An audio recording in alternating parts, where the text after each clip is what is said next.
요한계시록 22장 1절부터 5절까지 우리 같이 한 목소리로 합독하겠습니다. 시작. 또 그가 수정같이 맑은 생명수의 강을 내게 보이니 하나님과 및 어린 양의 보좌로부터 나와서 길 가운데로 흐르더라. 강 좌우에 생명나무가 있어 12가지 열매를 맺되 달마다 그 열매를 맺고 그 나무 잎사귀들은 만국을 치료하기 위하여 있더라.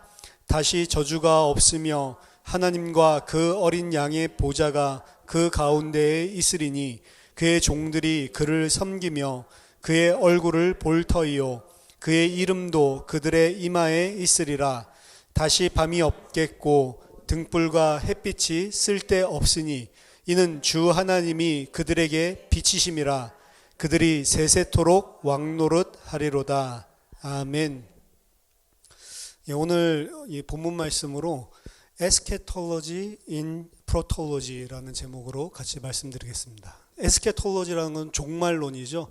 종말이 이미 프로톨로지, 첫 시작부터 들어있다라고 하는 겁니다. 역사를 하나님께서 임의대로 펼쳐나가시는 것이 아니고 모든 것이 다 하나님의 완벽한 절대적인 주권 아래서 하나님의 작정대로 펼쳐진다는 게 사실은 성경 처음부터 끝까지 보여주고 있는 내용입니다.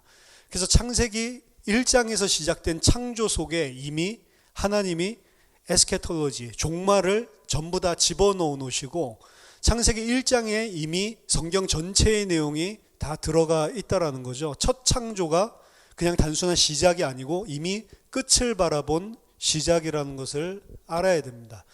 이 사실을 아는 것이 사실은 요한이 요한계시록을 쓰면서 당시에 있었던 초대 교인들, 성도들에게 희망을 주고 소망을 주고 이길 수 있는, 믿음으로 인내할 수 있는 그런 힘을 줄 수 있는 어떻게 보면 가장 핵심적인 내용이라고 볼 수도 있습니다. 그 말은 우리들도, 성도들도, 오늘날 살아가고 있는 성도들도 똑같이 하나님이 절대적인 계획 속에 완성된 것들이 다 펼쳐질 수밖에 없고 그 하나님의 작정과 뜻대로 모든 것이 다 통제되고 하나님이 절대 주관을 하신다라는 사실만 들어간다면 그 어떤 것도 미혹되지 않고 뛰어넘을 수가 있는 것입니다.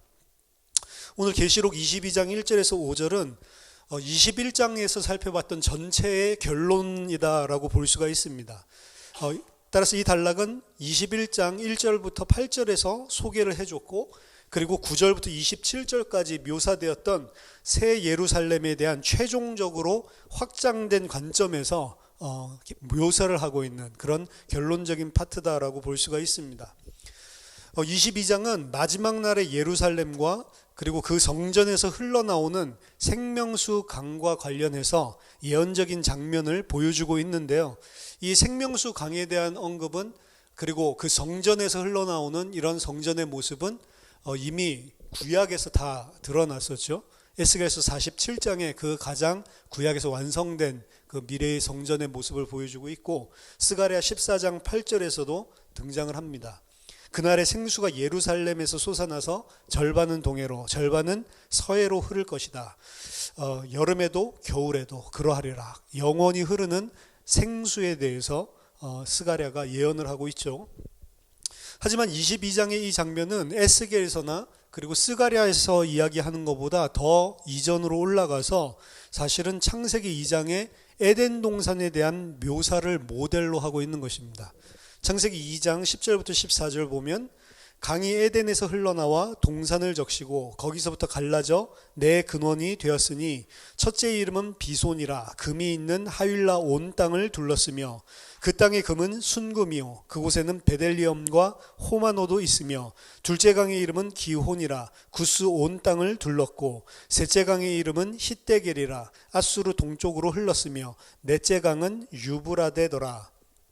이 셋째 강, 넷째 강, 히데겔과 유브라데는 티그리스, 유프라테스 강이기 때문에 잘 아는 강이고 첫째 강과 둘째 강은 사실은 어디에 있는 강인지 모릅니다. 기혼이라고 하는 강은 있어요. 그 예루살렘 안에서 그 히스기야 때 전체가 다 아수르 병사에 둘러싸였을 때 물을 먹을 수 없었기 때문에 실로암 못으로 가는 그런 지하 동굴 같은 것들을 팝니다. 지금도 관광지로 그 터널을 통과할 수가 있는데, 그래서 실로암에 있는 물이 예루살렘 안으로 들어올 수 있도록 그렇게 끌어들여서 썼었던 그 강 이름을, 그 시냇물 이름을 관계로죠. 사실은 이름을 기혼이다라고 이야기를 하기 때문에 기혼은 좀 예루살렘에 가까이 있을 수 있겠다.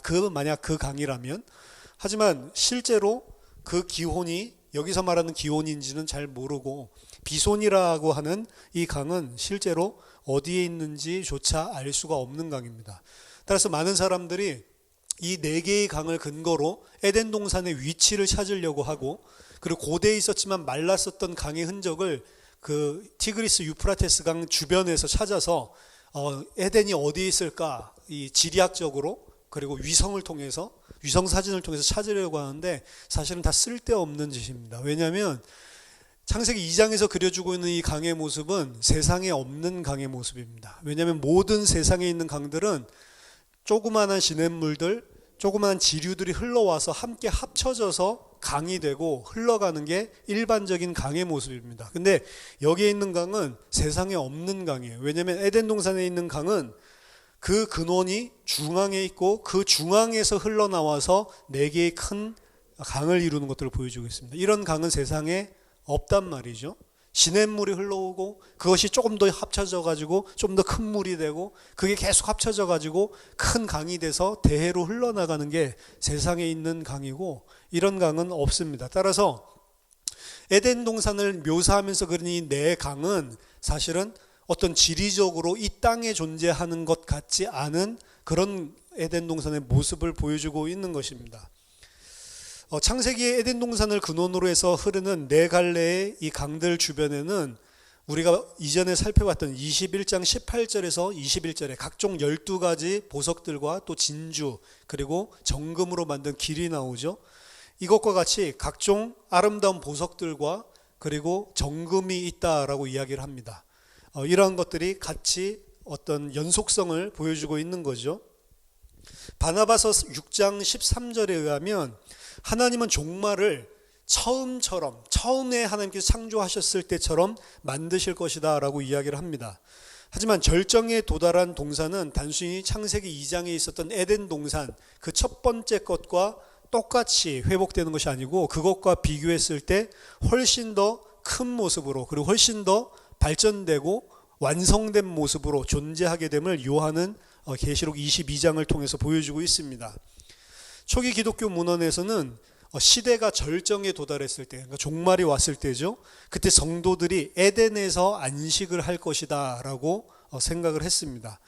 따라서 그것은 새 예루살렘에서 의인들이 즐거워할 것이다 이야기를 하면서 대꾸로 똑같이 성도들이 에덴에서 안식할 것이다. 그 새 예루살렘을 초기 기독교인들이 뭐로 봤냐면 에덴으로 생각을 했어요. 그래서 에덴이 회복되는 것이다 라고 생각을 했습니다.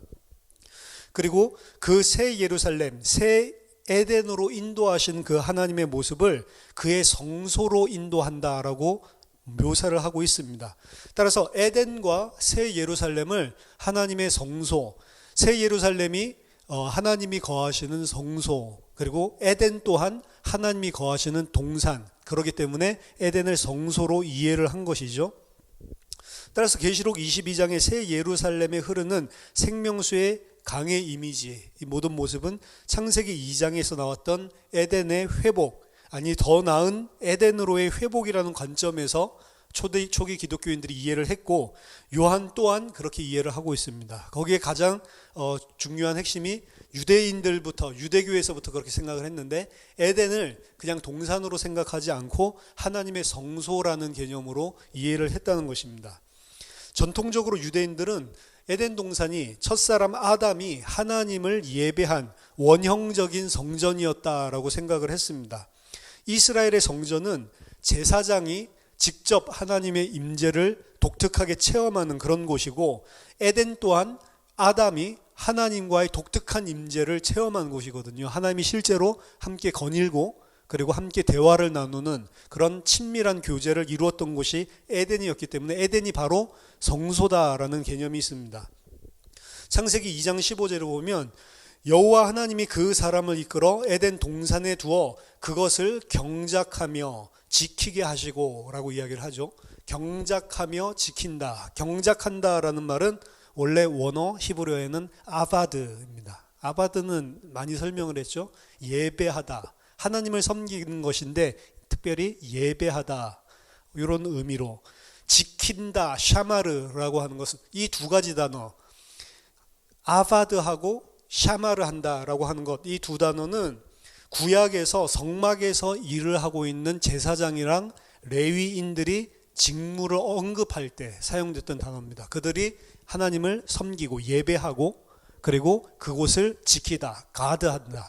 그래서 레위인들이 칼을 차고 부정한 것들이 들어오지 못하도록 전부 다 쳐내죠. 그걸 갖다가 이제 하나님의 성소를 거룩하게 지킨다. 그래서 이 두 단어가 동시에 등장하는 것은 무슨 사탄으로부터 그 아담이 이 에덴 동산을 지킨다 그런 개념보다는 아담 자체가 레위적인 그리고 제사장적인 직분을 가지고 하나님의 성소에서 일하는 자로 묘사를 하기 위해서 그렇게 표현이 된 거라고 생각을 한 겁니다. 그래서 아담을 어떻게 봤냐면 제사장, 그리고 아담에게 단순히 제사장 일만 하는 게 아니고 모든 것을 정복하고 다스리라고 했죠. 그래서 왕, 그래서 제사장적인 것 그리고 왕적인 것, 이 모두를 다 아담에게 주셨다는 거죠. 그리고 하나님이 그 말씀을 아담에게 주시죠. 그래서 이제 선지자적인 것까지. 그래서 그리스도의 삼직을 사실은 아담이 그리스도와 같이 다 공유하고 누렸었던 그런 곳이 바로 에덴이었고, 그 에덴이 성소다라고 하는 개념이 그래서 발전이 된 겁니다. 에덴 동산이 최초의 성전이었다라고 하는 사실은 이스라엘 역사 후기에 등장해 있는 성전의 모습을 봐도 확연히 알 수가 있습니다. 성전에 나무를 새겨놓고 그리고 동상 같은 분위기가 나도록 전부 다 데코레이션을 하거든요. 열왕기상 6장 18절 보니까 성전 안에 입힌 백향목에는 박과 핀 꽃을 아로 새겼고 모두 백향목이라 돌이 보이지 아니하며, 그러니까 성전 안을 전부 다 백향목으로 싸서 그리고 거기에는 각종 꽃과 그리고 나무들을 그려놔서 돌이 성전 안에서는 보이지 않도록 그 안을 동산같이 꾸며놓은 모습을 볼 수가 있습니다.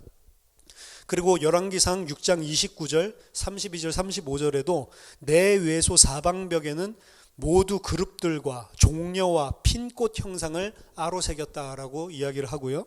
7장 18절에서 20절에서도 성소 입구에 있는 두 기둥 꼭대기 아래에 석류 두 줄을 아로 새겼다라고 이야기를 합니다. 그래서 성소에 들어서면 전부 다 성소 안에서 우리가 볼 수 있는 것은 동산의 이미지들이 다 아로 새겨져 있는 거죠.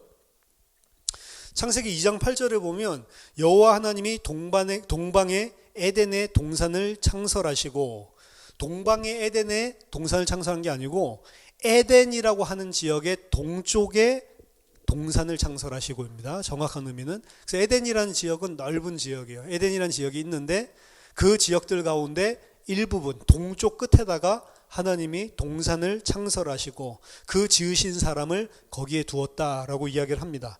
그리고 창세기 3장 24절에 보면 그 동산으로 들어가는 통로는 어디에 있냐면 동쪽 끝에 있습니다. 그래서 창세기 3장 24절에 이같이 하나님이 그 사람을 쫓아내시고 에덴 동산 동쪽의 그룹들과 두루 도는 불칼을 두어 생명나무의 길을 지키게 하시니라. 그러니까 에덴 동산을 들어가는 통로는, 문은 동쪽 끝에 있는 거죠.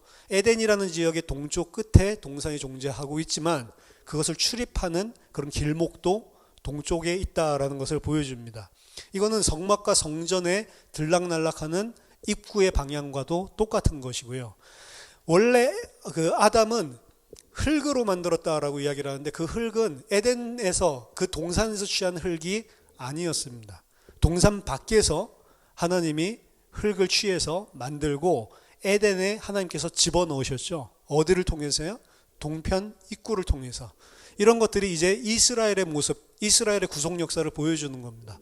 이스라엘을 애굽에서 건져내셨죠. 어디서 하나님의 백성이 탄생하냐면 가나안 땅, 약속의 땅 안에서 탄생하는 게 아니고 가나안 땅 밖에 애굽이라는 곳에서 탄생을 하고, 사실은 애굽에서 가나안 땅으로 입성하는 길이 가까운 것은 애굽이 아래에 있고 그리고 팔레스타인이 북쪽에 있기 때문에 이 남쪽에서 들어가는 게 편하다고요. 근데 하나님이 1년 동안 돌려가지고 동쪽을 통해서 건너가게 하시죠.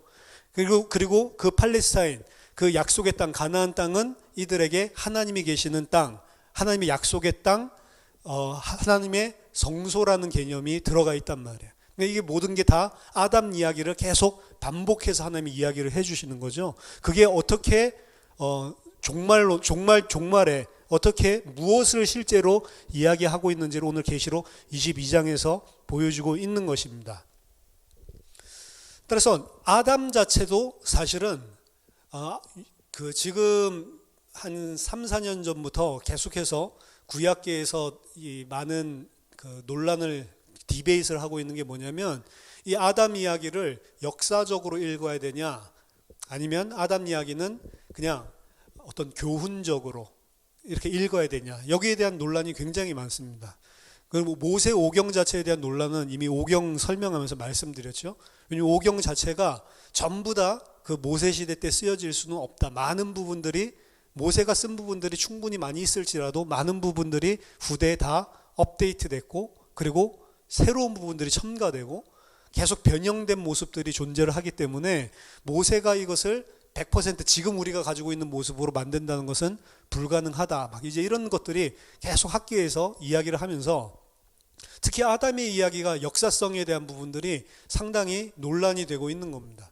왜냐하면 아담 이야기 자체는 창세기에서 굉장히 중요하게 등장을 하고 우리 신학에서도 굉장히 중요하게 생각을 하고 있지만 사실은 성경 전체로 보면은 아담 이야기, 아벨 이야기, 가인 이야기 이런 것들이 거의 등장을 하지 않아요. 거의 등장을 하지 않고 후기 선지서에 보면 거기에 아담과 그리고 뭐 가인 이런 것들이 잠깐 언급되는 부분들이 나옵니다. 그때 후기 선지서는 언제 쓰여진 거냐면 바벨론 포로 끝나고 돌아오고 난 다음에 쓰여진 거니까 상당히 후기 거죠. 그럼 아담 이야기는 모세가 쓴 게 아니고 그때 당시에 이제 이야기됐었던 것들을 헤로도토스의 영향을 받아가지고 헬라 시대 때는 자기 민족의 기원이라든지 국가의 형성 이런 것들을 굉장히 역사적으로 중요하게 생각했기 때문에 처음 인류가 시작할 때부터 우리 민족이 어떻게 되었다라는 것을 역사로 국가적으로 기록하는 게 유행을 했단 말이에요. 헤로도토스가 그 일을 했고 그런 영향들 속에서 이스라엘 백성들도 지금 정체성이 많이 희미해진 상태에서 이제 오경 자체를 전부 다 새 개정 작업이 이루어졌다라고 생각을 하는 거죠. 그때 이제 이스라엘이 단순하게 애굽에서 한 게 아니고 처음에 기원으로 올라가면 어떻게 됐는지를 보여주기 위해서 그때 이제 아담 이야기가 등장을 했다라고 이야기를 하는 겁니다. 실제로 아담의 이야기가 그래서 성경 안에서도 그렇지만 유대 문헌 안에서도 오래된 이야기들이 없어요. 전부 다 포로 후기에 때 나왔었던 이야기들입니다. 그러니까 이런 여러 가지 객관적인 사실들을 봤을 때 이거는 포로 후기에 포로에서 돌아오고 난 다음에 아담 이야기를 새롭게 편입해서 넣은 거고 그거는 창작일 수도 있고 그리고 기존에 있었던 전통을 활용해서 하는 걸 수도 있지만 그걸 역사로 진짜로 우리가 볼 수 있냐라고 하는 게 많이 논의가 되는 거죠. 저는 옛날에는 이 아담 이야기가 만약에 역사적인 사건이 아니었다면 이 성경 다 거짓말 아니야 이런 생각들을 했었는데요. 지금은 역사적인 것이든 아니든 상관이 없습니다. 성경은 역사적으로 무슨 아담이 있었다 그거 우리에게 지식 정보를 정확하게 알려줄 인류의 기원을 알려주려고 하는 책이 아니기 때문에 그래요. 역사건 역사가 아니건 분명한 것은 이 아담 이야기를 통해서 하나님이 누구시고 인간이 무엇이고 인간에게 있는 진짜 심각한 핵심적인 본질적인 문제가 무엇이고 그 문제가 어떻게 우리에게 구원을 알려주려는 책이기 때문에 그래 뭐 자유주의 신학자들 역사 아니라도 상관없어요. 아니라도 이거대로 깨닫고 진리대로 믿지 않으면 지옥 가게 되어 있는 겁니다. 역사든 아니든 상관이 없어요. 여러분들이 그런 생각을 가지고 있어야 새로운 이야기들이 나와도 현혹되고 미혹되지 않습니다. 하나님은 우리에게 진리를 알려주려고 하는 거지 아담이라고 하는 그 옛날에 살았던 최초의 인류의 한 명 조상 이야기를 하려고 하는 게 아니란 말이에요. 원죄라고 하는 개념도 우리들이 새롭게 좀 인식을 다르게 해야 됩니다. 어거스틴이 생각했던 원죄라고 하는 개념은 유전적으로 전달이 되는 거예요. 그러니까 아담이 죄를 지었으니까 유전자가 원래 그때 당시의 생물학으로는 모든 후손들이 그 남자의 뱃속에 정자로 들어가 있다라고 그래서 그 씨라고 생각을 했고 그 씨가 계속해서 이 전달되면서 후손들이 태어나기 때문에 내가 죽어도 만약에 내 씨가 후손이 태어난다면 나는 영원히 육신적으로도 살 수 있다라고 생각하는 그런 고대에 있었던 옛날에 있었던 개념들이란 말이에요. 그리고 그런 생물학에서 아담이 죄를 지었으니까 아담의 유전자에도 죄성이 오염이 됐고 그렇기 때문에 태어날 때 자동적으로 그 아담의 죄를 그대로 가지고 태어난다라고 하는 개념이 원래 원죄의 개념이란 말이에요. 근데 원죄를 그렇게 생각을 하면 생물학적으로 전달되는 것을 원죄라고 생각하면 성경에서 이야기해주는 그 원죄라고 하는 개념, 원죄라고 하는 어떤 의미랑 상당히 부딪히는 부분들이 많습니다. 생물학적인 이야기를 하는 게 아니란 말이에요. 생물학적으로 만약에 본다면 모든 사람, 지정의를 가지고 있고 자기 자신이 판단을 하고 결정을 하고 있는 그런 의지를 가지고 있는 모든 사람은 피조물들은 전부 다 하나님 아닌 자기가 왕돼서 산다는 개념에서는 그게 뭐 육신적으로 그게 전달됐다 이렇게 뭐 볼 수도 있지만 사실은 아담이라는 한 이야기는 아담이라고 하는 사람의 개인 이야기를 이야기하는 게 아니고 아담, 인류, 맨에 대한 이야기를 하고 있는 겁니다. 그래서 이렇든 저렇든 상관이 없단 말이에요. 어쨌든 이 아담의 이야기가 역사적으로 많은 혼란을 겪으면서 지금 그 역사성 지키기, 보수에서는 역사성을 지키려고 하고 있고 그리고 여기서는 여러 가지 증거 자료들을 대면서 실제로 그게 역사적으로 있었다는 것을 어떻게 증명할 수 있냐 그거 가지고 성경을 비진리인 것처럼 무너뜨리려고 하는 그 싸움을 벌이고 있는데 진짜 우리에게 중요한 거는 이게 역사적으로 맞다, 역사적으로 없다 이거 증명하는 게 중요한 게 아니란 말이에요. 진짜 핵심은 역사적이고 역사적이지 않고 그게 중요한 게 아니고 하나님이 왜 아담 이야기를 하나님의 백성에게 들려주시고 있냐 그게 더 중요한 겁니다. 사실은 거기에 대해서 역사적이 아니다라고 예를 들어서 뭐 100년 후에 누가 밝혀냈어 그러면 성경 자체를 버려야 되는 겁니까? 아니란 말이에요. 그거에 따라서 흔들리는 게 성경은 절대로 아니란 말입니다. 그래서 우리 구약 개론이라든지 오경에서 설명드렸지만 그런 것들에서 흔들리면 안 돼요. 그러니까 그런 부분들에 대해서 예를 들어서 역사성에 대한 부분도 우리 아이들에게 그렇게 절대적인 그 역사성을 지키는 게 절대적인 진리를 믿는 것처럼 가르쳐 버리면 그런 책들을 읽어 버리면 대학 가서 전부 다 무너져 버립니다. 아, 이게 역사적으로 전부 다 뻥이었고 후대 사람들이 다 지어낸 이야기인데 왜 우리 교회에서는 그렇게 가르쳤지? 아유, 전부 책을 안 읽어가지고 무식해서 그렇구나 라고 생각을 한단 말이에요. 성경은 역사 이야기를 하는 게 아니고 구속 역사 이야기를 하는 겁니다. 어떻게 해야 구원받을 수 있는 존재인지 우리에게 생명을 주기 위한 그 책이고 거기에 모든 포커스가 다 있는 거예요, 사실은. 그래서 저는 포로 후기 때 쓰여진 새로 첨가된 이야기다라고 하더라도 아무 상관이 없습니다. 모세가 쓴 거랑 안 쓴 거랑도 상관이 없어요. 우리나라에서 모세가 안 썼다라고 그러면 이단이라고 하잖아요. 그 일반 그 건전한 교단이라고 하는 보수 교단이라고 하는 데서는 이해를 못합니다. 모세 오경은 모세가 쓴 거다. 저는 모세가 쓴 부분도 많고 다른 사람이 쓴 부분도 있지. 어떻게 모세가 자기 자신 죽음을 쓸 수가 있어요? 어떻게 모세가 그거 여호수아가 썼다 그러는데 여호수아가 써도 그 모세가 쓴 거 일단 아니고 어떻게 모세가 그는 지상에서 가장 겸손한 자다. 지상에서 가장 겸손한 자가 모세가 지상에서 가장 겸손한 자다라고 쓰겠어요? 이런 것들 자체 그리고 여러 가지 역사적인 배경들 심지어는 창세기에 나오는 티그리스 유프라테스 강이라고 하는 그 이름들까지도 갈대아인이 나오죠. 그건 이미 바벨론인데 갈대아인이라는 표현이 나오는 것 자체도 아브라함 이야기에서 그런 것들 전체가 다 사실은 뭔가 업데이트됐고 개정이 됐고 뭔가가 이 추가가 된 부분들이 있다는 것을 분명히 보여준단 말이에요. 근데 그거를 믿음으로 저건 마귀 소리야 이거 안 먹히죠. 공부하는 사람들한테는 추가되고 무엇이 더 들어오고 개정되고 왜 하나님이 그렇게 하시냐. 사실은 오경 안에서도 10계명이 바뀌거든요. 처음에 주셨던 출애굽기에서 주셨던 10계명이랑 그리고 나중에 신명기에서 다시 이야기 줄 때 주는 계명이 바뀐단 말이에요. 변천이 있어요. 왜 그걸 주냐. 왜 변경된 것들을 오경 안에 하나님께서 다 포함해 놓으셨냐. 성경 자체는 누가 쓰고 역사적으로 어떤 시기에 누가 쓰고 그게 중요한 게 아니에요. 계시는 점진적으로 계속 발전을 합니다. 이전에 그 시간표에 깨달았을 때는 그 정도만 주는 것이지만 그 이후에 하나님께서 더 계시할 부분들이 있으면 더 새로운 내용들이 계속 덧붙여지면서 이해를 완전하게 해주는 게 성경이란 말이에요. 그래서 구약 성경 가지고는 성경을 이해 못하는 겁니다. 왜? 추가적인 계시가 계속 나오잖아요. 성경 66권 이후에 새로운 계시가 없다는 것은 이제 하나님이 한 편의 전체 드라마를 완성해서 완전한 계시를 주셨다는 거예요. 그래서 이제 새로운 계시가 더 이상 필요 없다라고 하는 겁니다. 계속해서 마지막 시대 때는 새로운 계시를 받아야 된다. 이게 다 이단들의 특징인데, 그래서 무슨 몰몬교도 마찬가지죠. 그리고 또 이 여호와의 증인도 마찬가지죠. 전부 다 자기 나름의 새로운 이야기들, 통일교라든지 다 새로운 뭔가 계시가 있어야 돼. 성경 66권으로 계시가 완료됐다는 것은 성경 66권 가지고 이제 하나님이 처음부터 이야기하려고 했던 그 계시가 무엇인지를 다 하나님이 온전하게 밝혀줬다라는 거예요.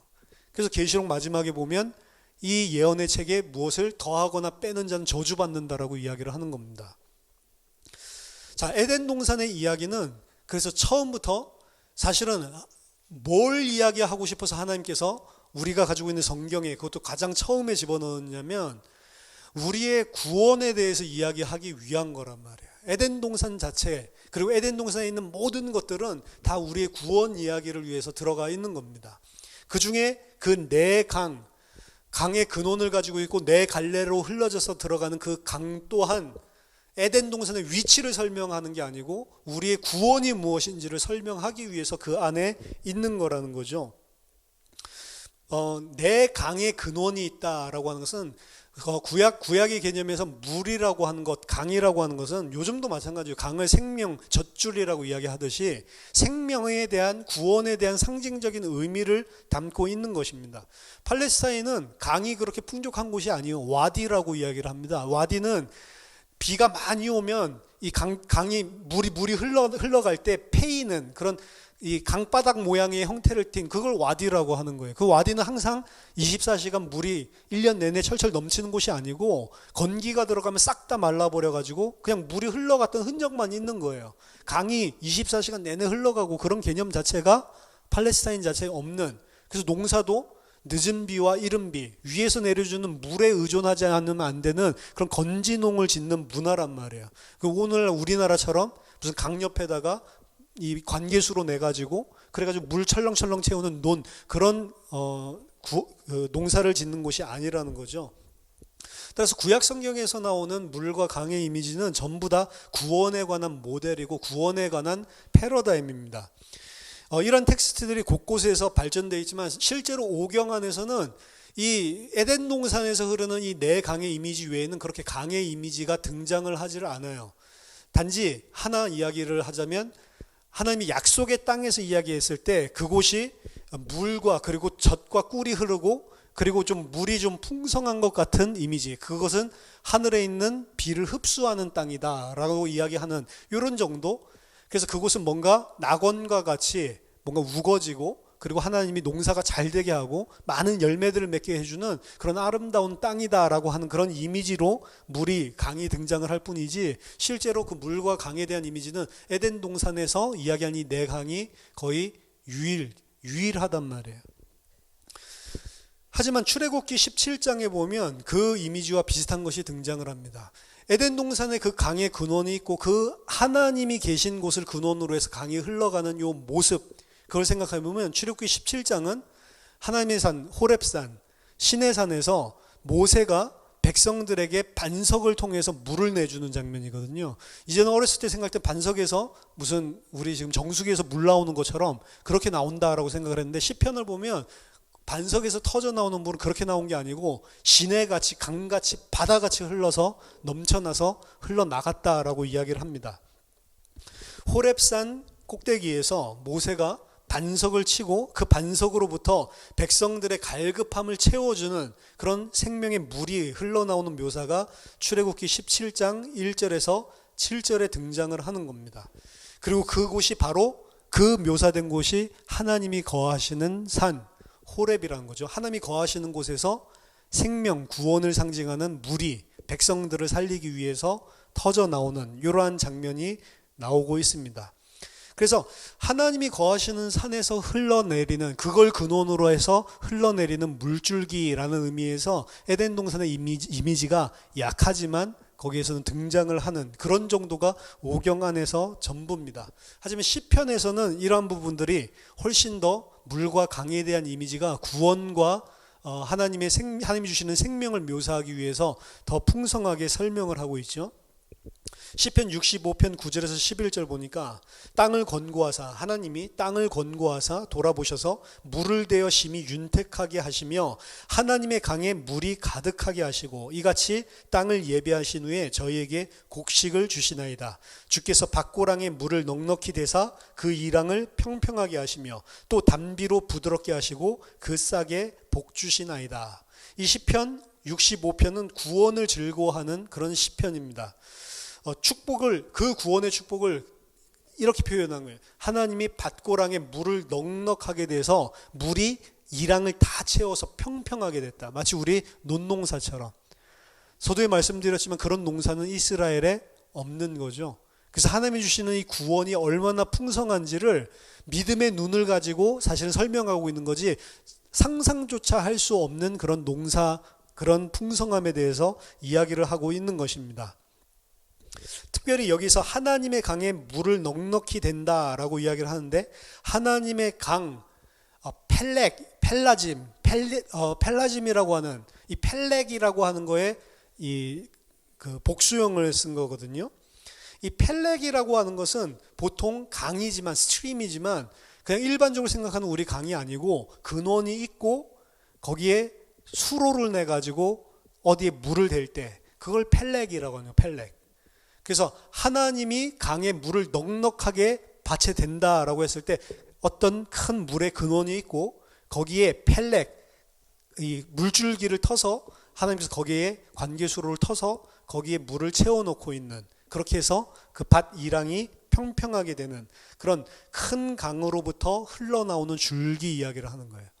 그래서 이 보통 일반적으로 강 그러면은 아까 전에 우리가 생각했던 조그만 것들이 모여서 강, 그게 아니고 여기서 시편 65편에서 보여주고 있는 강은 하나님이 큰 근원에서 따로 흘러 들어가는, 그러니까 이제 에덴 동산에서 보여줬던 그 강의 근원으로부터 흘러져 나가는 그런 강의 모습과 비슷한 것이죠. 이게 이제 시편 1편에서 우리들이 늘 생각하는 이 시냇가가 흐르고 그 좌우편에 나무가 무성하게 열매를 맺고 있는, 시절을 쫓아 과실을 맺는 그런 모습, 거기에 흘러가고 있는 강도 그냥 강이 아니고 펠렉이란 말이에요. 펠렉. 근원으로부터 한 줄기가 흘러나가는 거죠. 시편 87편에는 시온에 관해서 찬양을 하는 건데, 이스라엘에 거하는 곳이 이제 시온산으로 표현을 하고 있습니다. 근데 그 이스라엘에 거하는 시온산에 대해서 어떻게 찬양을 하냐면 87편 7절에 보면 노래하는 자와 춤추는 자는 말하기를 나의 모든 근원이 시온 너에게 있다라고 할지어다라고 이야기를 합니다. 나의 모든 근원이, 그 근원이라고 하는 것은 우리나라 성경에는 사실은 잘못 해석을 한 거예요. All my springs are in you. 모든 샘의 근원, 모든 샘의 근원의 물의 근원이 시온 너에게 있다라고 이야기를 하는 거죠. 그 시온의 그림을 시편 46편에서는 더 발전시키고 있습니다. 1절부터 4절까지 보면 하나님은 우리의 피난처시요 힘이시니 환난 중에 만날 큰 도움이시라. 그러므로 땅이 변하든지 산이 흔들려 바다 가운데 빠지든지 바닷물이 흉용하여 뛰놀든지 그것이 넘침으로 산이 요동할지라도 우리는 두려워하지 아니하리로다. 셀라. 한 시내가 있어 나뉘어 흘러 하나님의 성 곧 지극히 높으신 자의 장막의 성소를 기쁘게 하도다. 여기도 4절에 보면 한 시내가 있는데 거기서 나뉘어서 흘러가고 있는 그런 시온성 안, 밖에는 바닷물이 흉용해서 뛰놀고 혼란, 케이오스인데 성 안에는 고요하게 한 시내의 근원으로부터 물줄기가, 펠렉이 나뉘어서 흘러서 평온한 그런 구원, 하나님이 우리를 지키시는 구원이고 산성이신 것을 노래하고 있습니다. 특히 여기서 한 시내가 그 성, 곧 지극히 높으신 자의 장막의 성소를 기쁘시게 한다 라고 이야기를 하죠. 하나님의 성소 시온성 안에는 하나님의 산으로부터 생명을 주는 강물이 흘러나오고 있습니다. 그래서 이 시편에서는 뭘 알 수 있냐면 원래는 에덴 동산에 하나님이 있고 그 하나님이 계신 곳에 근원이 있어서 생명의 강이 흘러나왔는데 지금 시편 46편에서는 그 자리가 어디로 옮겨졌냐면 시온산으로 옮겨가 있는 거죠. 이제 시온산이 바로 하나님이 거하시는 산이 되었고 에덴 동산이 아니고 그 하나님이 계시는 곳에서 한 시내가 나뉘어서 흘러가는 그런 모습을 보여주고 있습니다. 이런 그림은 시편에서 완전히 발전된 것이 아니고 선지서에서 최종적인 구약에서 가장 완성된 모습을 보여주고 있습니다. 요엘서 3장 18절에 보면 그날에 산들이 단 포도주를 떨어뜨릴 것이며 작은 산들이 젖을 흘릴 것이며 유다 모든 시내가 물을 흘릴 것이며 여호와의 전에서 샘이 흘러나와서 시딤 골짜기에 대리라. 요엘서 3장 18절의 이 이야기는 모든 방면에서 이 모티브를 지금 발전시키고 있는 겁니다.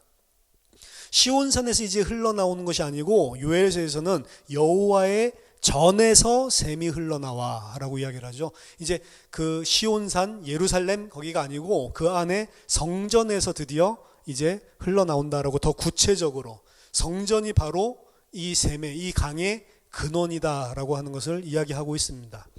스가랴서 14장 8절에서는 그날에 아까 전에 읽었죠. 우리 생수가 예루살렘에서 솟아나서 여긴 다시 성전에서 예루살렘으로 확장됐지만 중요한 것은 절반은 동해로 절반은 서해로 흐를 것이다 라고 이야기합니다. 중요한 것은 여기는 생수라는 것이랑 그것이 나뉘어서 흐르는 것을 더 구체적으로 지금 설명을 하고 있죠.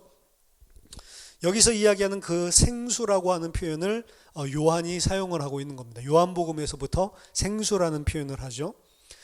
절반은 동해로 절반은 서해로 흐를 것이다 라고 하는 것은 창의적으로 이 모티브를 발전시키고 있는 것입니다. 생수가 이제 성소에서 흘러나와서 동해로 서해로 나뉘어서 흐르고 있는 것, 그리고 에스겔서 47장이 가장 지금 우리가 보고 있는 이 계시록에 나와 있는 그 부분을 가장 완성적으로 구약에서 보여주고 있는 본문이다라고 할 수가 있습니다. 에스겔서 47장은 에스겔이 있었을 당시에 성전이 다 파괴된 그런 상황입니다. 에스겔 때 성전이 파괴되고 성전이 없는데 성전에 대한 환상을 보고 이야기를 하는 거예요. 그거는 미래에 하나님께서 완성하실 성전의 모습을 예언적으로 이야기를 하고 있는 것입니다. 그리고 그것이 이루어지는 것은 사실은 제2성전 스룹바벨 성전을 통해서 이루어지는 것이 아니고 오늘 사실은 요한계시록 22장에서 완성되는 그림이란 말이에요. 그래서 요한계시록 22장에 나와 있는 그 묘사하는 모습과 에스겔서 47장은 거의 대동소이할 정도로 그렇게 온전히 이야기를 하고 있습니다. 47장 1절 보면 그가 나를 데리고 성전 문에 이르시니 성전의 앞면이 동쪽을 향하였는데 그 문지방 밑에서 물이 나와 동쪽으로 흐르다가 성전 오른쪽 제단 남쪽으로 흘러내리더라. 그가 또 나를 데리고 북문으로 나가서 바깥길로 꺾여 동쪽을 향한 바깥문에 이르시기로 본즉 물이 그 오른쪽에서 스며 나오더라. 그 사람이 손에 줄을 잡고 동쪽으로 나아가며 천척을 측량한 후에 내게 그 물을 건너게 하시니 물이 발목에 오르고 다시 천척을 측량하고 내게 물을 건너게 하시니 물이 무릎에 오르고 다시 천척을 측량하고 내게 물을 건너게 하시니 물이 허리에 오르고 다시 천척을 측량하시니 물이 내가 건너지 못할 강이 된지라. 그 물이 가득하여 헤엄칠 만한 물이요 사람이 능히 건너지 못할 강이더라. 그가 내게 이르되 인자야 네가 이것을 보았느냐 하시기로 나를 인도하여 강가로 돌아가게 하시기로 내가 돌아가니 강 좌우편에 나무가 심이 많더라. 그가 내게 이르시되 이 물이 동쪽으로 향하여 흘러 아라바로 내려가서 바다에 이르리니 이 흘러내리는 물로 그 바다의 물이 되살아나리라. 이 강물이 이르는 곳마다 번성하는 모든 생물이 살고 또 고기가 심이 많으리니 이 물이 흘러감으로 바닷물이 되살아나겠고 이 강이 이르는 각처의 모든 것이 살 것이며 또 이 강가에 어부가 설 것이니 엔게디에서부터 에네글라임까지 그물 치는 곳이 될 것이라. 그 고기가 각기 종류를 따라 큰 바다의 고기같이 심이 많으려니와 그 진펄과 개펄은 되살아나지 못하고 소금 땅이 될 것이며 강 좌우 가에는 각종 먹을 과실나무가 자라서 그 잎이 시들지 아니하며 열매가 끊이지 아니하고 달마다 새 열매를 맺으리니 그 물이 성소를 통하여 나음이라. 그 그 열매는 먹을 만하고 그 잎사귀는 약 재료가 되리라. 이 계시록 22장에서 보여주는 것과 거의 대동소이한 거죠. 성소를 중심으로 해서 흘러나오고 있는 강 좌우에 계시록에서는 생명나무가 가득한데 그 생명나무가 달마다 열매를 맺고, 사실은 새하늘과 새 땅은 달이 없어요. 날의 개념이 없기 때문에 달이 없다고요. 근데 이 달마다 열매를 맺는다라고 하는 이 에스겔서 47장을 그대로 따와서 그것이 여기 이렇게 완성된 것이다라는 걸 보여주는 것입니다. 달마다 열매를 맺되 12가지 열매를 맺되 달마다 그 열매를 맺고 그 나무 잎사귀들은 만국을 치료하는, 아까 전에 말했던 에스겔서 47장의 그 잎사귀들은 치료하는 그런 능력이 있었죠. 그 똑같은 것들을 보여주고 있는 겁니다. 그래서 선지자는 성전이 파괴된 시간에 이 새 성전, 하나님께서 장차 미래 종말에 완성하실 새 성전에 대해서 이야기를 하고 있는 것입니다.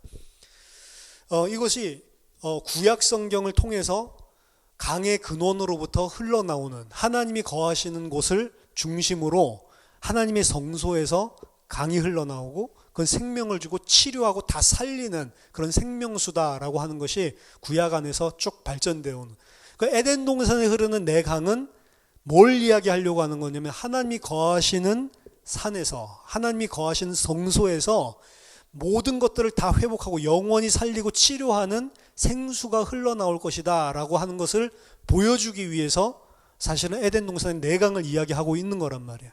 그리고 이것은 신약에 와서도 그대로 그 모티브가 발전을 하고 그것을 가장 잘 보여준 사람이 요한입니다. 그리고 요한계시록에서도 이야기를 하고 있는 거죠. 그래서 요한복음을 보면 요한은 이 물과 생수에 대한 관심이 상당히 지대히 많은 것을 보여주고 있습니다. 요한복음에서 보여주는 가장 예수님이 첫 번째 일으킨 그 기적도 물을 포도주로 변화시키는 사건이죠. 물과 포도주가 동시에 등장하는 아까 전에 요엘서 3장에서 봤었던 그 예언이 성취되는 것들을 보여주고 있는 것입니다. 그리고 그 풍성한 생명의 근원이신 예수님이 바로 이 종말적인 구원을 완성하러 오신 요엘서 3장을 성취하러 오신 분이다 라고 하는 것을 처음부터 그 기적을 통해서 보여주는 거고요. 그 기적을 끝나시고 난 다음에 요한복음 2장 9절에서 19절에서 22절에 예수님께서 성전으로 제자들을 데리고 가십니다. 그리고 그 성전을 허물어 버리라고 이야기하죠. 그 성전을 허물어 버려. 그럼 내가 사흘 만에 이를 다시 세우겠다라고 이야기를 합니다. 그때 유대인들이 아니 당신이 이걸 갖다 지금 몇십 년째 짓고 있는 이 성전을 어떻게 사흘 만에 다시 헐면 세울 수 있다라고 이야기를 하냐라고 이야기했을 때 요한은 뭐라고 이야기죠? 예수님은 그 성전을 자기의 육체를 가리켜서 이야기하는 거다라고 이야기하죠. 그래서 하나님의 성전, 참 성전은 에스겔이 봤었던 그 이 육신적인 그런 성전이 아니고 예수 그리스도가 바로 예수님이 바로 참 성전이다라고 하는 것을 이야기를 하고 있습니다. 죽은 자들이 살아나신 후에야 제자들이 그 말씀하신 것을 믿었다, 기억하고 믿게 되었다라고 이야기를 하죠. 예수님이 육신적인 성전을 재건하겠다는 게 아니고 자신의 부활을 이야기한 것을 그때 제자들은 깨달았습니다. 따라서 성전이라고 하는 것은 하나님이 그 하나님의 사람, 하나님의 백성과 임재해서 만나주시는 곳, 교제하는 곳이 성전이잖아요. 예수님이 성전이라는 것은 하나님이 예수 안에서만 그 백성을 만나주시겠다라고 이야기를 하는 거죠. 요한은 그래서 예수님은 누구냐? 참 성전이시다라고 하는 것을 초반부터 결정을 지어놓고 요한복음을 진행을 하는 겁니다. 사실 요한복음 1장 14절에서부터 그 이야기를 하는 거예요. 말씀이 육신이 되어 우리 가운데 거하심에, 육신이 되어 우리 가운데 거하신다라고 되어 있지만 사실은 말씀이 육신이 되어 우리 가운데 장막을 펴심에라는 게 원래 원어예요. 장막은 성전이죠. 예수님이 성전으로 우리와 함께 거하시기 위해서 장막을 펴는 것을 성육신 하신 걸로 이미 처음부터 이야기를 하고 있습니다.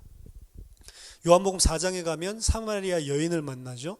사마리아 여인을 만나서 대화를 나오는 가운데 예수님은 바로 자신이 영원히 목마르지 아니할 생명의 물을 줄 수 있는 근원이다라고 하는 것을 직접 밝혀주십니다. 따라서 예수님이 성전이시고 2장에서 4장에서는 그 예수님 안에 뭐가 있어요? 생명수의 근원이 있다라고 하는 것을 밝혀주고 있죠. 그리고 그 성전으로부터 흘러나오는 그 생명수를 마시는 자는 영원히 목마르지 아니한다라는 것을 이야기하는 겁니다. 그리고 5장에 넘어가면 베데스다 연못 이야기가 나오죠. 베데스다 연못은 전설에 의해서 천사가 목욕을 하고 1년에 뭐 한 번씩 올라가는데, 그때 물이 동할 때 어떤 병을 가지고 있는 자도 들어가면 낫게 해준다라고 해서 병자들이 전부 다 모여 있는 곳입니다. 사실은 베데스다 연못이 아니에요. 베데스다 연못이 아니고 그건 뭐냐면 예루살렘 성에서 사용하고 있었던 물을 빼내는 어떤 하수 처리 기관, 그런 곳이라고 보면 됩니다. 그게 이제 늘 고여 있는데 이제 어떤 일정한 기간이 되면 그 물 흘려 보내야 되잖아요. 그러니까 그걸 틀으면 이렇게 물이 막 돌아가는 거예요. 그때 이제 사람들이 뭐 거기 들어가서 이러는. 그러니까 거기는 어떻게 보면은 더러운 곳이죠. 그리고 더러운 병자들이 모여 있는 곳이고. 근데 거기에서 사람들이 치유를 받으려고 하고 있는데 예수님이 나타나시죠. 예수님 생명의 근원, 모든 것을 치유할 수 있는 생명수의 근원이 오셨는데 38년 된 병자가 나를 갖다가 저 물이 동하면 저기다 좀 들어다 주세요라고 이야기를 합니다. 그때 예수님이 그 병자를 그 자리에서 바로 고치시죠. 뭘 보여줍니까? 베데스다 연못이 치유하는 샘물이 아니고 내가 바로 치유하는 물의 근원이다. 내가 바로 성소요, 내게서 흘러나가는 이 생명의 물이 너희들을 치유하는 것이지 저 베데스다 연못이 치유하는 것이 아니다라고 하는 것을 5장에서 연이어서 보여주는 겁니다. 그리고 요한복음 7장 37절에서 39절, 굉장히 유명한 어구죠. 명절 끝날 곧 큰 날에 예수께서 서서 외쳐 가라사대 누구든지 목마르거든 내게로 와서 마시라. 나를 믿는 자는 성경의 이름과 같이 그 배에서 생수의 강이 흘러나리라 하시니 이는 그를 믿는 자의 받을 성령을 가리켜 말씀하신 것이라. 자, 7장 이 37절에서 39절 보면 중요한 것이 그 생명수가 예수 그리스도 안에서 흘러나가서 사람들 치유하고 영원한 생명, 영원히 목마르지 않는 물을 공급해 주는데 그 생명의 실체가 뭐라고 이야기하냐면 성령이다라고 이야기를 하고 있습니다. 그러니까 요한계시록 22장 마지막 종말의 그림에도 하나님과 그리고 어린 양의 보좌로부터 그걸 근원으로 해서 생명수가 흘러나가는데 그 생명수의 실체는 뭐예요? 성령이란 말이에요. 그러니까 이게 비유적으로 사실은 읽어야 됩니다. 가면은 뭐 보좌가 막 빛나는 보좌가 있고 거기서 물이 콸콸콸콸 흘러나오고 그리고 12가지 열매를 동시에 맺는 그런 생명나무가 있고, 그런 이미지 그림으로 보여주고 있는 거를 실제로 천국 가면 그렇겠구나라고 생각을 하면, 문자적으로 생각하면 안 된단 말이에요. 그 생명수는 그 물이 아니고 실체는 성령이다라고 하는 것을 이미 이야기해 줬잖아요. 마지막에 종말 때에도 성부, 성자, 성령 하나님이 우리의 생명이 되셔서 우리와 함께 거하시는 걸 보여주고 있는 게 22장의 요한계시록 22장의 이야기란 말입니다. 여기 보면 우리나라 개역개정 성경이 좀 오해하게끔 번역을 해놓은 게 있어요.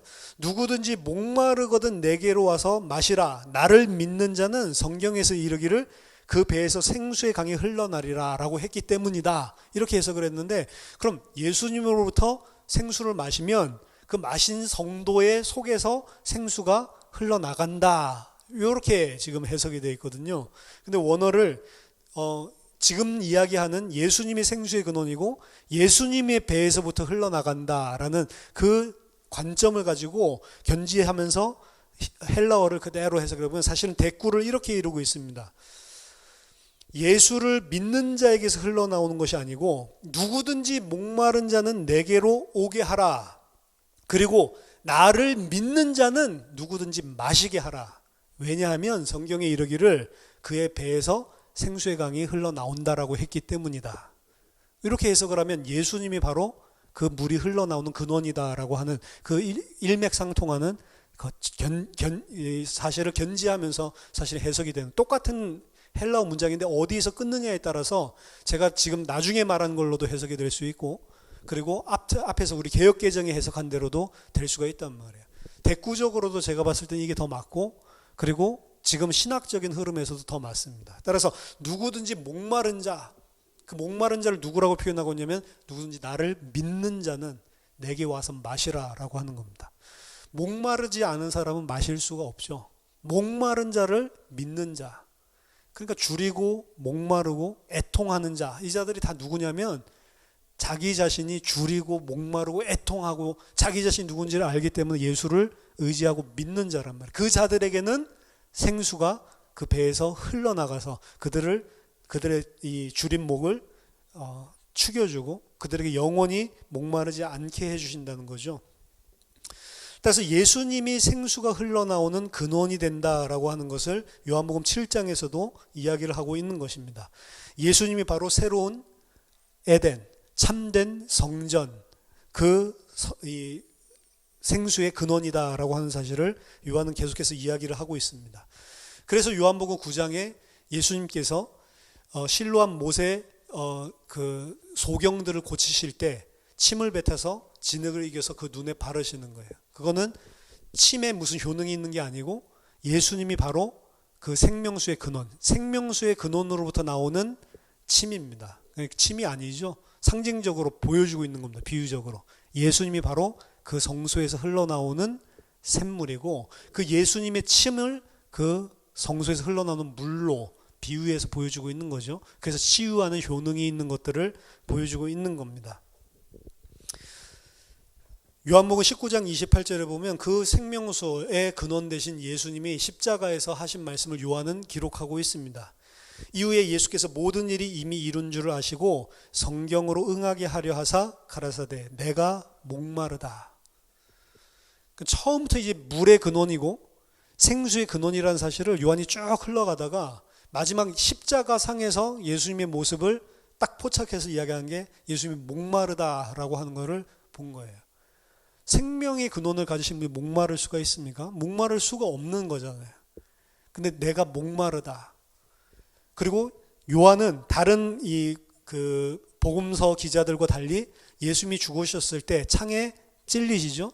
창에 찔려서 죽었는지 안 죽었는지 확인 사살을 했을 때 요한만 기록하고 있습니다.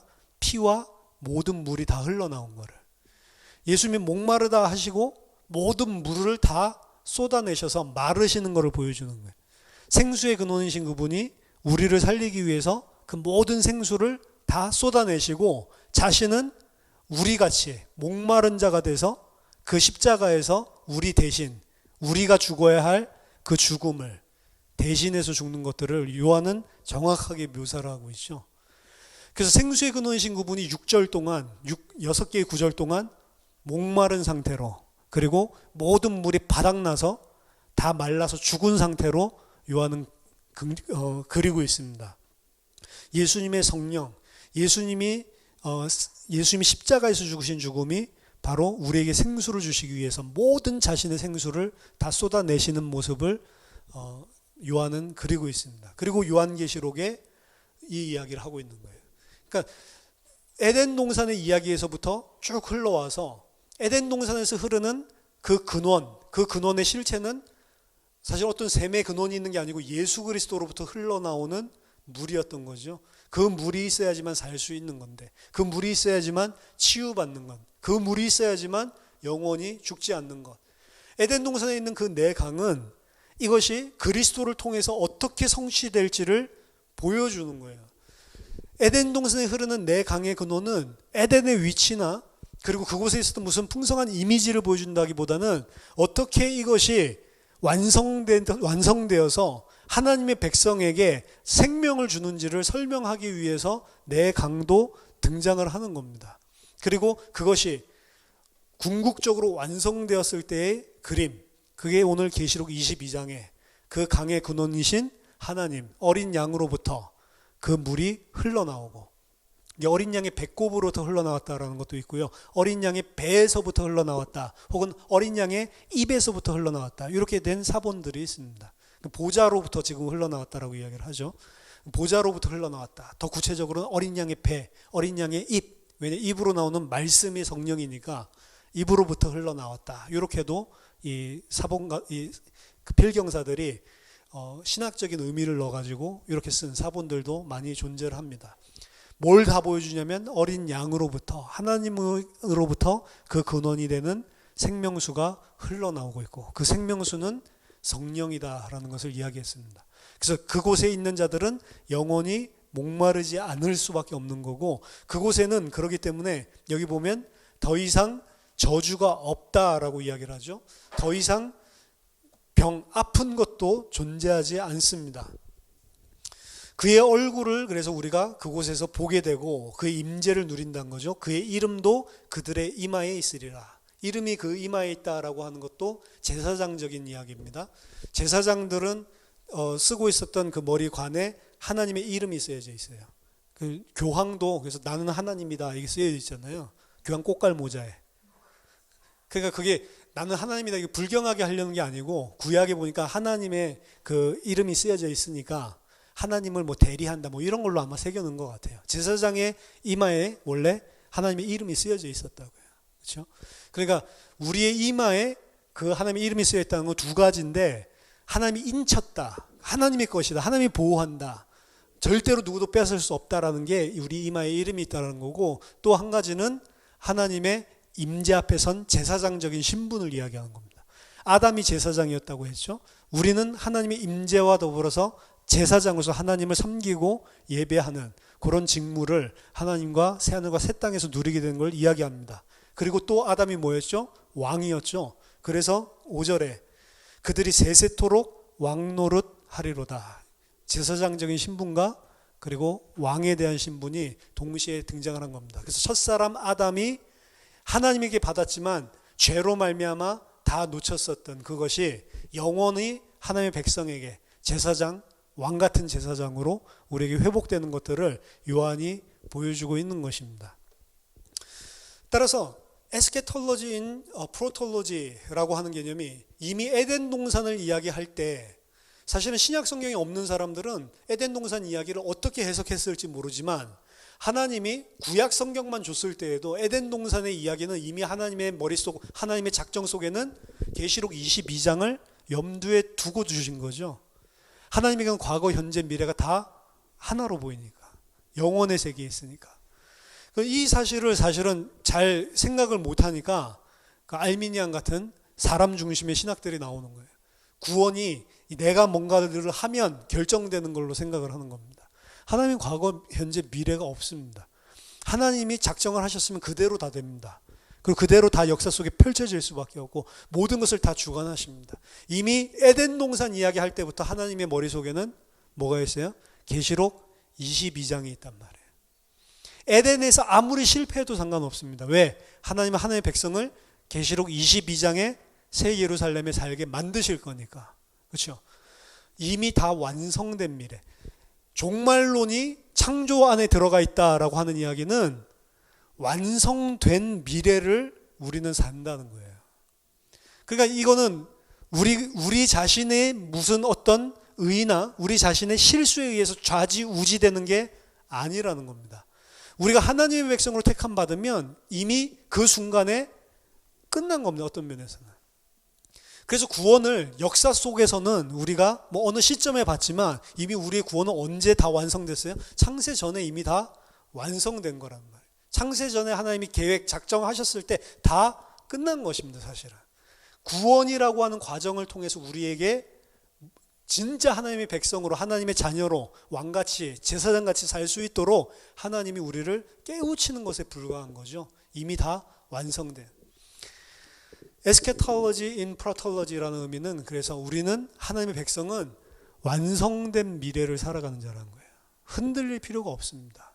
이것 때문에 죽겠는데 그것 때문에 안 죽습니다. 그거 죽는 거 아닙니다. 진짜 우리가 생각해야 될 거는 하나님의 백성으로 그러면 이 땅에 살면서 우리가 어떻게 하나님의 백성으로 성장하고 하나님 앞에 하나님의 백성으로 살 것인가 거기에 대한 진리를 잘 깨닫고 하나님 앞에 무릎 꿇으면 되는 거예요. 우리가 깨끗한 의로운 삶을 사는 게 하나님의 뜻대로 사는 게 아닙니다. 진짜 하나님의 뜻은 우리가 그리스도만 의존해서 사는 자로 바꾸시는 거예요. 하나님만 내 생명으로 삼는 자로 바꿔가시는 게 더 큰 것입니다. 그래서 죄를 짓는 그 자리에서도 죄를 지었으니까 안 지어서 잘 지으면 그건 교만하려고요. 죄를 짓는 그 자리에서도 내가 예수를 의지하면 그게 훨씬 더 하나님 봤을 때 의의가 될 수가 있는 거고 죄를 하나도 안 지었는데도 나는 이제 의로우니까 죄가 없으니까 내 기준에서 그러니까 예수 의지하지 않는다면 그 하나님을 대적하는 게 된다. 그게 유대인이고 창녀 세리고 그렇죠? 하나님이 원하시는 사람으로 우리를 만들어 가시고 이미 완성은 돼 있는 건데 하나님이 원하시는 자로 우리를 양육하고 있는 것입니다. 완성돼 있기 때문에 내가 하나님의 백성이 맞고 내가 예수를 의지하는 자가 맞으면 어떠한 문제와 어떠한 사건, 환난, 핍박이 와도 흔들릴 이유가 없는 것입니다. 왜? 그게 나를 절대로 예수 그리스도 안에서 그 하나님의 사랑에서 끊을 수 없다는 것을 알기 때문에 내가 예수를 믿는다는 것, 예수의 의를 의지한다는 것, 그게 중요한 것이지 그 어떤 문제가 와서 내 육신의 것들을 다 뺏어갈 수 있다 하더라도 이거는 절대로 안 뺏기고 왜? 이미 완성되어 있으니까. 그래서 환난당하고 핍박당하고 있는 소아시아의 교회 성도들에게 이야기를 하고 있는 겁니다. 너희들 이미 완성된 미래 속에 살고 있다. 에덴 동산에서부터 이미 하나님께서 다 계획하셨던 그것이 반드시 계시록 22장에 다 완성될 수밖에 없는 것이다. 그러니까 우상 숭배하지 말고 육신을 위해서 그리스도를 저버리지 말고 끝까지 인내하고 그분만 의지해라. 죽을 때가 오면 죽기까지 복종하고 순종해라. 안 죽는다. 그 죽음을 통해서 그 그리스도를 의지하는 믿음으로 죽는 그 죽음을 통해서 너희들은 영원한 생명이 이미 보장되어 있는 자들이다 라고 이야기를 하는 겁니다. 그래서 요한계시록 22장은 하나님이 절대 주권자시요 모든 것이 다 하나님의 작정과 계획 속에 들어있다라는 사실을 우리에게 다시 한번 확신시켜 주는 것입니다. 여러분은 보이는 것들 때문에 일희일비하지 마십시오. 그것 때문에 너무 좋아할 필요도 없는 것이고 그것 때문에 너무 슬퍼할 필요도 없는 것입니다. 근데 우리는 늘 거기에 흔들리거든요. 그렇죠? 아무것도 아닌 허상 때문에 막 좋아하고 아무것도 아닌 허상 때문에 막 힘들어하고 제 딸이 공부 못하거든요. 그러니까 머리가 되게 느려요. 학교 선생님들도 너무 늦게 머리가 돌아가서 정확하기는 한데 수학도 너무 늦게 풀고 앞뒷장 다 풀어야 되는데 앞장 풀면 시간 다 끝났고 맨날 50점이고 30점이고 이렇게 하다가 막 100점 받아오면 막 기쁘더라고. 나 닮았구나 막 이러면서 그것 때문에 일희할 필요가 없단 말이에요. 그것 때문에 일비할 필요도 없습니다. 그렇죠? 진짜 일희일비해야 될 거는 이 아이가 예수를 알고 하나님을 알고 하나님을 의존하고 그 예수의 그 진리 거기에 있는 믿음이 정말로 있는 아이인가 없는 그것 때문에 일희일비해야죠. 사실은. 그렇죠? 그거 외에는 전부 다 지나가는 거예요. 공부를 못하면 못하는 대로 하나님의 백성이 맞다면 영원히 새 예루살렘에 거할 백성으로 그걸 재료 삼아서 만들어 주실 거고 공부를 잘하면 잘하는 대로 하나님 택한 백성이 맞다면 잘하는 것들 잘 사는 게 아니고 잘하는 그걸 통해서 하나님이 하나님의 백성답게 만드실 거고 그게 주 포커스란 말이에요. 그것은 절대로 그 어떤 것도 막히지 않는다는 겁니다. 그래서 우리들은 이런 일이 생겨도 그 속에서 하나님 백성됨을 저런 일이 생겨도 그 속에서 하나님 백성됨을 그게 하나님이 무엇을 하고 계신지 알고 성령의 인도를 받는다고 한다면 그게 성령의 인도를 받는 삶입니다. 우리에게 영원한 생명이 주어졌습니다. 영원히 목마르지 아니한다고 했고 하나님이 우리 이마에 자신의 이름을 써놓고 우리와 영원히 함께하고 인치셨고 그리고 우리를 보호하시고 그리고 우리에게 그 하나님을 섬길 수 있는 제사장이 되게 하신 것입니다. 저와 여러분들이 하나님의 절대적인 주권을 인정하고 그리고 그 어떠한 상황 속에서도 그리스도인으로 승리하는 믿음의 사람들 다 되시기를 예수 이름으로 축원합니다. 기도하겠습니다. 하나님 은혜를 감사드립니다.